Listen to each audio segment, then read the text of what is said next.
Small town, big dreams, how I built an empire from scratch. You ever hear a place sigh? Maplewood did. Every evening, when the sun dipped behind Miller's feed store, you could hear it: the creak of porch swings, the hiss of sprinklers, the quiet hum of a town that knew its place in the world. Me? I was just Jack Rollins. No middle name, no inheritance, just a kid with grease under his nails and a '78 Chevy that coughed more than it ran. Back then, this town was stuck in amber.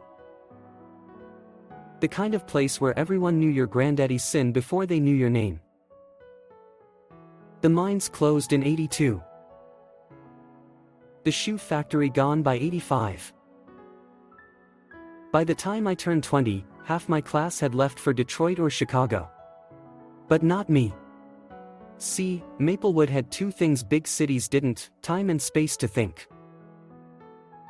And in the back booth of Lou's Diner, where the coffee was strong and the pie was stale, I scribbled my first real idea on a napkin. It wasn't genius. Hell, it wasn't even original. But it was mine. Ever try starting a business with $200 and a prayer? I did. Bought a busted lawnmower from Old Man Hendricks for $50. Spent a week tearing it apart in my dad's garage: bloodied knuckles, cuss words, and a lot of duct tape. When it finally sputtered to life,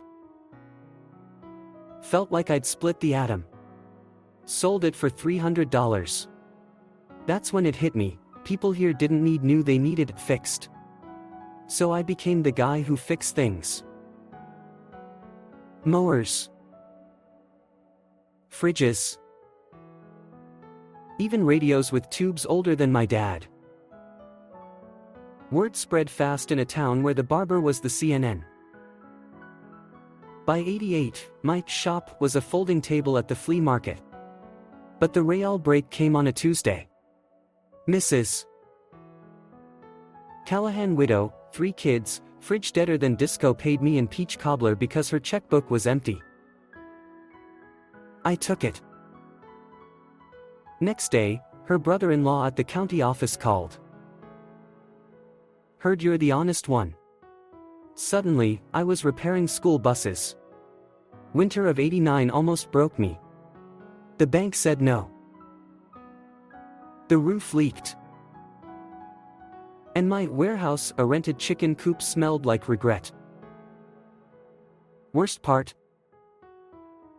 I'd hired my cousin Danny. Great heart, terrible with a wrench. Then came the Parker job.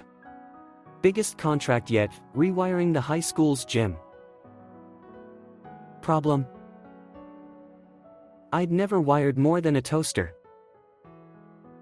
But in Maplewood, you fake it till you make it. Spent nights reading manuals by flashlight. Burned my hand on a soldering iron. And when the lights flickered on at the homecoming game, the principal shook my hand like I'd invented electricity. That photo still hangs in my office. Why? To remember the truth: every empire starts with someone willing to look stupid. By '92, we had something unheard of in Maplewood: a waiting list. Moved into a real storefront, peeling paint, sure, but the sign said Rollins Repair in letters tall enough to see from Main Street.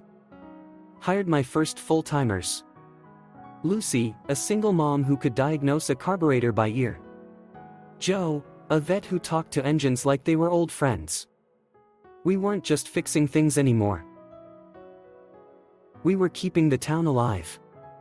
Then the kicker: the Maplewood Gazette called us the little engine that could. Funny thing, they were right.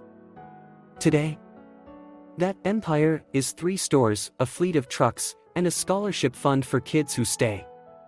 People ask if I'd do it different. Maybe buy Bitcoin. Maybe move to Phoenix. But then I drive past Lou's Diner, still standing, still stale, and see some kid in the back booth, scribbling on a napkin. And I think, hell no. Because the best dreams aren't the ones that take you away. They're the ones that build where you stand. Fade out, soft harmonica.